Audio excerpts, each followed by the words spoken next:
ओम शांति। 9 जुलाई 2024 के ईश्वरीय महावाक्य।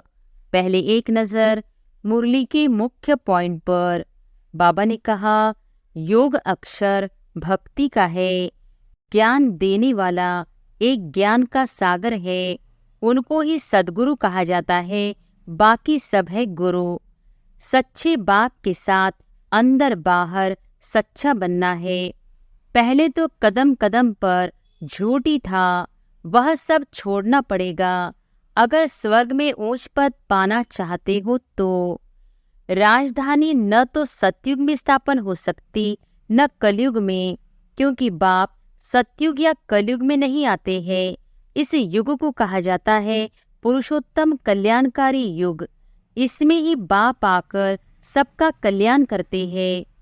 बाप समझाते हैं, बच्चे एक अलफ को ही याद करना है। अलफ माना बाबा, उनको अल्लाह भी कहते हैं। तुम यहाँ पुरुषार्थी हो, संपूर्ण पवित्र नहीं। संपूर्ण पवित्र को फरिश्ता कहा जाता है। जो पवित्र नहीं उनको पतित ही कहेंगे। फरिश्ता बनने के बाद फिर देवता बनते हो। और फिर बाबा ने कहा, स्वर्ग कैसे रचते हैं? याद की यात्रा और ज्ञान से। भक्ति में ज्ञान होता नहीं। ज्ञान सिर्फ एक ही बाप देते हैं, ब्राह्मणों को। ब्राह्मण छोटी है ना, माया तुमको भुलाती है। उनका तो धंधा ही यहाँ है। ज्ञान में इतना इंटरफियर नहीं करती है, याद में ही करती है। आत्मा में बहुत किचड़ा भरा हुआ है, वह बाप की याद बिगर साफ हो न सके। महाप्रलय कभी होती नहीं। एक धर्म की स्थापना और अनेक धर्मों का विनाश चलता ही रहता है। मोस्ट बिलीवेड बाप है ना, कहते हैं मैं तुम्हारा सद्गति दाता, दुखहर्ता सुख करता हूँ। याद भी मुझ एक को करते हैं। भक्ति मार्ग में क्या कर दिया है, कितनी गालियां मुझे देते हैं। भक्ति के फल का किसको भी पता नहीं है। भक्ति का फल है ज्ञान, जिससे स्वर्ग का वर्षा सुख मिलता है। तो फल देते हैं, अर्थात नरकवासी से स्वर्गवासी बनाते हैं एक बाप। और फिर लास्ट में बाबा ने कहा, नास्तिक उनको कहा जाता है जो न बाप को, न रचना के आदि मध्य अंत को, न ड्यूरेशन को जानते हैं। इस समय तुम आस्तिक बने हो। सबसे जास्ती भक्ति जिसने की है, ज्ञान में भी वही तीखे जाएंगे, पद भी ऊंच पाएंगे। तुमको शिक्षा मिलती है, मैं आत्मा हूँ, बाप का बच्चा हूँ। यही माया घड़ी घड़ी भुलाती है। देह अभिमानी होने से ही उल्टा काम होता है। कोई पूछे, तुम वेदों शास्त्रों आदि को नहीं मानते हो? बोलो, जो भी मनुष्य मात्र है उनसे ज्यादा हम मानते हैं। शुरू से लेकर अव्यभिचारी भक्ति हमने शुरू की है। अभी हमको ज्ञान मिला है, ज्ञान से सद्गति होती है, फिर हम भक्ति को क्या करेंगे? और अब सुनते हैं महावाक्यों को विस्तार से। मुरली का सार। मीठे बच्चे, सच्चे बाप के साथ अंदर बाहर सच्चा बनो, तभी देवता बन सकेंगे। तुम ब्राह्मण ही फरिश्ता सो देवता बनते हो। प्रश्न है, इस ज्ञान को सुनने व धारण करने का अधिकारी कौन हो सकता है? उत्तर है, जिसने ऑलराउंडर पाठ बजाया है, जिसने सबसे जास्ती भक्ति की है, वही ज्ञान को धारण करने में बहुत तीखे जाएंगे। ऊंच पद भी वही पाएंगे। तुम बच्चों से कोई पूछती है, तुम शास्त्रों को नहीं मानते हो? तो बोलो, जितना हमने शास्त्र पढ़े हैं, भक्ति की है, उतना दुनिया में कोई नहीं करता। हमें अब भक्ति का फल मिला है, इसलिए अब भक्ति की दरकार नहीं। ओम शांति। बेहद का बाप बेहद के बच्चों को बैठ समझाते हैं। सभी आत्माओं का बाप सभी आत्माओं को समझाते हैं, क्योंकि वह सर्व का सद्गति दाता है। जो भी आत्माएं हैं, जीव आत्माएं ही कहेंगे। शरीर नहीं तो आत्मा देख नहीं सकती। भले ड्रामा के प्लान अनुसार स्वर्ग की स्थापना बाप कर रहे हैं, परंतु बाप कहते हैं मैं स्वर्ग को देखता नहीं हूँ। जिन्हों के लिए है वही देख सकते हैं। तुमको पढ़ाकर फिर मैं तो कोई शरीर धारण करता ही नहीं हूँ, तो बिगर शरीर देख कैसे सकूंगा। ऐसी नहीं जहाँ तहाँ मौजूद हूँ, सब कुछ देखते हैं। नहीं, बाप सिर्फ देखते हैं तुम बच्चों को, जिनको गुलगुल फूल बनाकर याद की यात्रा सिखलाते हैं। योग अक्षर भक्ति का है। ज्ञान देने वाला एक ज्ञान का सागर है, उनको ही सद्गुरु कहा जाता है। बाकी सब है गुरु। सच बोलने वाला, सचखंड स्थापन करने वाला वही है। भारत सचखंड था, वहाँ सब देवी देवता निवास करते थे। तुम अभी मनुष्य से देवता बन रहे हो, तो बच्चों को समझाते हैं सच्ची बाप के साथ अंदर बाहर सच्चा बनना है। पहले तो कदम कदम पर झूठ ही था, वह सब छोड़ना पड़ेगा अगर स्वर्ग में ऊंच पद पाना चाहते हो तो। भले स्वर्ग में तो पहुंच जाएंगे, परंतु बाप को जानकर भी विकर्मों को विनाश नहीं किया तो सजाएं खाकर हिसाब किताब चुकतू करना पड़ेगा, फिर पद भी बहुत कम मिलेगा। राजधानी स्थापन हो रही है पुरुषोत्तम संगम युग पर। राजधानी न तो सतयुग में स्थापन हो सकती न कलयुग में, क्योंकि बाप सतयुग या कलयुग में नहीं आते हैं। इस युग को कहा जाता है पुरुषोत्तम कल्याणकारी युग। इसमें ही बाप आकर सबका कल्याण करते हैं। कलयुग के बाद सतयुग आना है, इसलिए संगम युग भी जरूर चाहिए। बाप ने बताया है यह पतित पुरानी दुनिया है। गायन भी है दूर देश का रहने वाला, तो पराये देश में अपने बच्चे कहाँ से मिलेंगे। पराये देश में फिर पराये बच्चे ही मिलते हैं। उन्हों को अच्छी रीति समझाते हैं मैं किस में प्रवेश करता हूँ। अपना भी परिचय देते हैं और जिसमें प्रवेश करता उनको भी समझाता हूँ कि यह तुम्हारा बहुत जन्मों के अंत का जन्म है। कितना क्लियर, अभी तुम यहाँ पुरुषार्थी हो, संपूर्ण पवित्र नहीं। संपूर्ण पवित्र को फरिश्ता कहा जाता है, जो पवित्र नहीं उनको पतित ही कहेंगे। फरिश्ता बनने के बाद फिर देवता बनते हो। सूक्ष्म वतन में तुम संपूर्ण फरिश्ता देखते हो, उन्हों को फरिश्ता कहा जाता है। तो बाप समझाते हैं बच्चे एक अलफ को ही याद करना है। अलफ माना बाबा, उनको अल्लाह भी कहते हैं। बच्चे समझ गए हैं बाप से स्वर्ग का वर्षा मिलता है। स्वर्ग कैसे रचते हैं? याद की यात्रा और ज्ञान से। भक्ति में ज्ञान होता नहीं, ज्ञान सिर्फ एक ही बाप देते हैं ब्राह्मणों को। ब्राह्मण चोटी है ना, अभी तुम ब्राह्मण हो, फिर बाजोली खेलेंगे। ब्राह्मण, देवता, क्षत्रिय, इसको कहा जाता है विराट रूप। विराट रूप कोई ब्रह्मा विष्णु शंकर का नहीं कहेंगे, उसमें चोटी ब्राह्मण तो है नहीं। बाप ब्राह्मण तन में आते हैं, यह तो कोई जानता नहीं। ब्राह्मण कुल ही सर्वोत्तम कुल है, जबकि बाप आकर पढ़ाते हैं। बाप शूद्रों को तो नहीं पढ़ाएंगे ना, ब्राह्मणों को ही पढ़ाते हैं। पढ़ाने में भी टाइम लगता है। राजधानी स्थापन होनी है, तुम ऊंचते ऊंच पुरुषोत्तम बनो। नई दुनिया कौन रचेगा? बाप ही रचेगा, यह भूलो मत। माया तुमको भुलाती है, उनका तो धंधा ही यहाँ है। ज्ञान में इतना इंटरफियर नहीं करती है, याद में ही करती है। आत्मा में बहुत किचड़ा भरा हुआ है, वह बाप की याद बिगर साफ हो न सके। योग अक्षर से बच्चे बहुत मूंझते हैं, कहते हैं बाबा हमारा योग नहीं लगता। वास्तव में योग अक्षर उन हठयोगियों का है। सन्यासी कहते हैं ब्रह्म से योग लगाना है। अब ब्रह्म तत्व तो बहुत बड़ा लंबा चौड़ा है।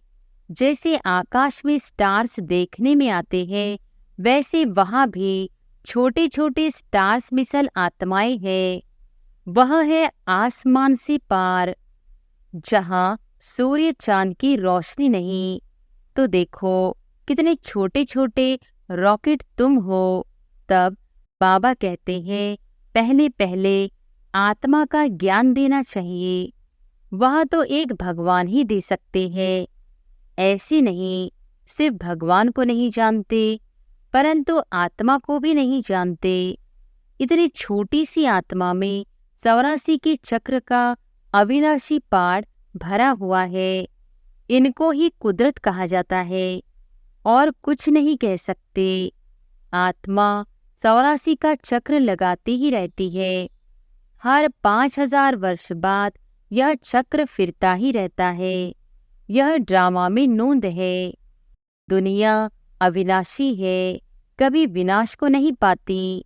तो लोग दिखाते हैं बड़ी प्रलय होती है, फिर श्री कृष्ण अंगूठा चूसता हुआ पीपल की पत्ती पर आता है, परंतु ऐसी कोई होता थोड़ी है। यह तो बेकायदे है। महाप्रलय कभी होती नहीं। एक धर्म की स्थापना और अनेक धर्मों का विनाश चलता ही रहता है। इस समय मुख्य 3 धर्म है। यह तो ऑस्पिशियस संगम युग है। पुरानी दुनिया और नई दुनिया में रात दिन का फर्क है। कल नई दुनिया थी, आज पुरानी है। कल की दुनिया में क्या था यह तुम समझ सकते हो। जो जिस धर्म का है उस धर्म की ही स्थापना करते हैं। वो तो सिर्फ एक आते हैं, बहुत नहीं होते, फिर धीरे धीरे वृद्धि होती है। बाप कहते हैं तुम बच्चों को कोई तकलीफ नहीं देता हूँ। बच्चों को तकलीफ कैसे देंगे? मोस्ट बिलीवेड बाप है ना। कहते हैं मैं तुम्हारा सद्गति दाता, दुख हरता, सुख करता हूँ। याद भी मुझ एक को करते हैं। भक्ति मार्ग में क्या कर दिया है, कितनी गालियां मुझे देते हैं। कहते हैं गॉड इज वन, सृष्टि का चक्र भी एक ही है। ऐसी नहीं आकाश में कोई दुनिया है, आकाश में स्टार्स है। मनुष्य तो समझते हैं एक एक स्टार में सृष्टि है, नीचे भी दुनिया है। यह सब है भक्ति मार्ग की बातें। ऊंचते ऊंच भगवान एक है। कहते भी है सारे सृष्टि की आत्माएं तुम्हारे में पिरोई हुई है।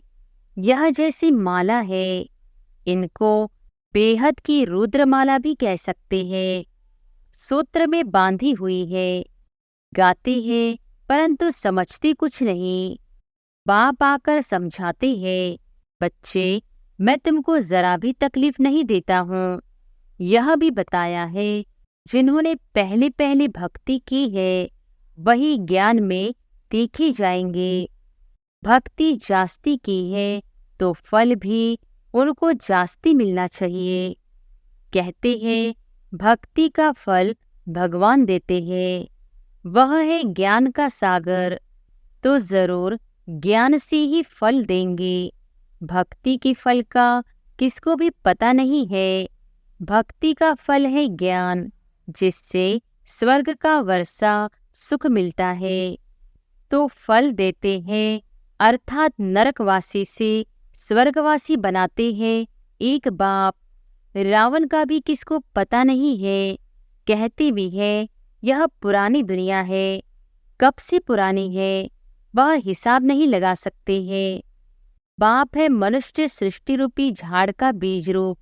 सत्य है, वह कभी विनाश नहीं होता। इनको उल्टा झाड़ कहते हैं। बाप ऊपर में है, आत्माएं बाप को ऊपर देख बुलाती है। शरीर तो नहीं बुला सकता। आत्मा तो एक शरीर से निकल दूसरे में चली जाती है। आत्मा न घटती न बढ़ती न कभी मृत्यु को पाती है। यह खेल बना हुआ है। सारे खेल के आदि मध्य अंत का राज बाप ने बताया है। आस्तिक भी बनाया है। यह भी बताया कि इन लक्ष्मी नारायण में यह ज्ञान नहीं है। वहाँ तो आस्तिक नास्तिक का पता ही नहीं रहता है। इस समय बाप ही अर्थ समझाते हैं। नास्तिक उनको कहा जाता है जो न बाप को, न रचना के आदि मध्य अंत को, न ड्यूरेशन को जानते हैं। इस समय तुम आस्तिक बने हो। वहाँ यह बातें ही नहीं, खेल है ना। जो बात 1 सेकंड में होती वह फिर दूसरे सेकंड में नहीं होती। ड्रामा में टिक टिक होती रहती है। जो पास्ट हुआ चक्र फिरता जाएगा। जैसे बाइस्कोप होता है, 2 घंटे या 3 घंटे बाद फिर वही बाइस्कोप हूबहू रिपीट होगा। मकान आदि तोड़ डालते हैं, फिर देखेंगे बना हुआ है। वही हूबहू रिपीट होता है। इसमें मूंझने की बात ही नहीं। मुख्य बात है आत्माओं का बाप परमात्मा है। आत्माएं परमात्मा अलग रहे बहुकाल। अलग होती है, यहाँ आती है पाण बजाने। तुम पूरे 5000 वर्ष अलग रहे हो। तुम मीठी बच्चों को ऑलराउंडर पाठ मिला है, इसलिए तुमको ही समझाते हैं। ज्ञान के भी तुम अधिकारी हो। सबसे जास्ती भक्ति जिसने की है, ज्ञान में भी वही तीखे जाएंगे, पद भी ऊंच पाएंगे। पहले पहले एक शिव बाबा की भक्ति होती है, फिर देवताओं की, फिर 5 तत्वों की भी भक्ति करते व्यभिचारी बन जाते हैं। अभी बेहद का बाप तुमको बेहद में ले जाते हैं। वह फिर बेहद की भक्ति के अज्ञान में ले जाते हैं। अब बाप तुम बच्चों को समझाते हैं, अपने को आत्मा समझ मुझे बाप को याद करो। फिर भी यहाँ से बाहर जाने से माया भुला देती है। जैसे गर्भ में पश्चाताप करते हैं, हम ऐसे नहीं करेंगे। बाहर आने से भूल जाते हैं। यहाँ भी ऐसे है, बाहर जाने से ही भूल जाते हैं। यह भूल और अभूल का खेल है। अभी तुम बाप के एडॉप्टेड बच्चे बने हो। शिव बाबा है ना, वह है सब आत्माओं का बेहद का बाप। बाप कितना दूर से आते हैं। उनका घर है परम धाम। परम धाम से आएंगे तो जरूर बच्चों के लिए सौगात ले आएंगे। हथेली पर बहिष्ठ सौगात में ले आते हैं। बाप कहते हैं सेकंड में स्वर्ग की बादशाही लो। सिर्फ बाप को जानो। सभी आत्माओं का बाप तो है ना। कहते हैं मैं तुम्हारा बाप हूँ। मैं कैसे आता हूँ वह भी तुमको समझाता हूँ। मुझे रथ तो जरूर चाहिए। कौन सा रथ? कोई महात्मा का तो नहीं ले सकते। मनुष्य कहते हैं तुम ब्रह्मा को भगवान, ब्रह्मा को देवता कहते हो। अरे हम कहाँ कहते हैं। झाड़ के ऊपर एकदम अंत में खड़े हैं, जबकि झाड़ सारा तमोप्रधान है। ब्रह्मा भी वहाँ खड़ा है, तो बहुत जन्मों के अंत का जन्म हुआ ना। बाबा खुद कहते हैं मेरे बहुत जन्मों के अंत के जन्म में जब वानप्रस्थ अवस्था होती है तब बाप आए हैं, जो आकर धंधा आदि छुड़ाया। 60 वर्ष के बाद मनुष्य भक्ति करते हैं भगवान से मिलने के लिए। बाप कहते हैं तुम सब मनुष्य मत पर थे। अभी बाबा तुम्हें श्रीमत दे रहे हैं। शास्त्र लिखने वाले भी मनुष्य है। देवताएं तो लिखते नहीं न पढ़ते हैं। सतयुग में शास्त्र होते नहीं, भक्ति ही नहीं। शास्त्रों में सब कर्मकांड लिखा हुआ है, यहाँ वह बात है नहीं। तुम देखते हो बाबा ज्ञान देते हैं, भक्ति मार्ग में तो हमने शास्त्र बहुत पढ़े हैं। कोई पूछे तुम वेदों शास्त्रों आदि को नहीं मानते हो? बोलो जो भी मनुष्य मात्र है उनसे ज्यादा हम मानते हैं। शुरू से लेकर अव्यभिचारी भक्ति हमने शुरू की है। अभी हमको ज्ञान मिला है, ज्ञान से सद्गति होती है। फिर हम भक्ति को क्या करेंगे? बाप कहते हैं बच्चे hear no evil, see no evil. तो बाप कितना सिंपल रीति समझाते हैं। मीठे मीठे बच्चे, अपने को आत्मा निश्चय करो, मैं आत्मा हूँ। वह कह देते अल्लाह हूँ। तुमको शिक्षा मिलती है, मैं आत्मा हूँ, बाप का बच्चा हूँ। यही माया घड़ी घड़ी भुलाती है। देह अभिमानी होने से ही उल्टा काम होता है। अब बाप कहते हैं बच्चे बाप को भूलो मत, टाइम वेस्ट मत करो। अच्छा, मीठे मीठे सिकिलधे बच्चों प्रति मात पिता बाप दादा का याद प्यार और गुड मॉर्निंग। रूहानी बाप की रूहानी बच्चों को नमस्ते। धारणा के लिए मुख्य सार। पहली पॉइंट, रचयिता और रचना के राज को यथार्थ समझ आस्तिक बनना है। ड्रामा के ज्ञान में मूंझना नहीं है। अपनी बुद्धि को हद से निकाल बेहद में ले जाना है। दूसरी पॉइंट, सूक्ष्म वतनवासी फरिश्ता बनने के लिए संपूर्ण पवित्र बनना है। आत्मा में जो किचड़ा भरा हुआ है उसी याद के बल से निकाल साफ करना है। वरदान है ईश्वरीय रस का अनुभव कर एकरा स्थिति में स्थित रहने वाली श्रेष्ठ आत्मा भव। ईश्वरीय रस का अनुभव कर एकरा स्थिति में स्थित रहने वाली श्रेष्ठ आत्मा भव।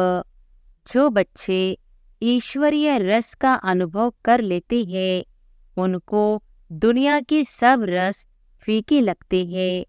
जब है ही एक रस मीठा तो एक ही तरफ अटेंशन जाएगा ना। सहज ही एक तरफ मन लग जाता है, मेहनत नहीं लगती है। बाप का स्नेह, बाप की मदद, बाप का साथ, बाप द्वारा सर्व प्राप्तियां सहज एकरस स्थिति बना देती है। ऐसी एकरस स्थिति में स्थित रहने वाली आत्माएं ही श्रेष्ठ है। स्लोगन है किचड़े को समाकर रतन देना ही मास्टर सागर बनना है। अच्छा, ओम शांति।